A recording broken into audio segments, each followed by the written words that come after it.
I was coming home from work one day when I noticed a garage sale sign. I was feeling spontaneous and I decided to check it out even though I knew it was likely already closed down at that time. Plus my partner, Danny, was expecting me at home along with my BFF/roommate, Megan. I still found myself disappointed when I arrived and there was no garage sale, and I thought my not so spontaneous adventure had already come to an end. Until I saw it. I watched in absolute shock as this squirrel scurried through someone's lawn with two sad, chunky, limp legs dragging behind it. This was my chance to be spontaneous, to save this squirrel's life. I've been around animals my whole life. I spent my summers with my grandparents on their farm, helping my aunt out with her horses. I'm no stranger to helping animals, which is why I should have known better. I picked up the squirrel with my bare hands, and she bit me. She bit me real hard. It was only then that I remembered I had a blanket in the car. So I just so happened to have an empty cooler bag. So I gently put the squirrel in there with the blanket. It was then my partner starts calling me, and I already know she is wondering where the hell I am.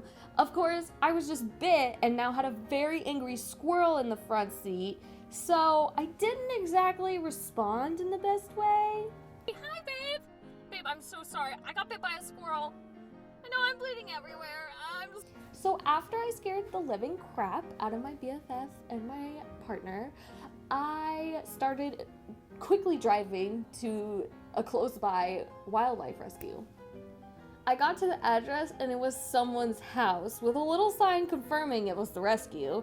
I knocked on the door and called the number from their page multiple times to no avail. I was now getting calls from my mother, my partner, my friend. I just wanted to be spontaneous like I used to be in high school. And now I made everyone worry. Had I done the wrong thing in saving the squirrel? Had I ruined our fun plans for the evening? I called the local animal shelter 5 minutes till closing. Thank God they agreed to send someone down to take the squirrel off my hands. Eventually, a nice woman from the shelter came by and she picked up the squirrel. I didn't know what to expect when I got home.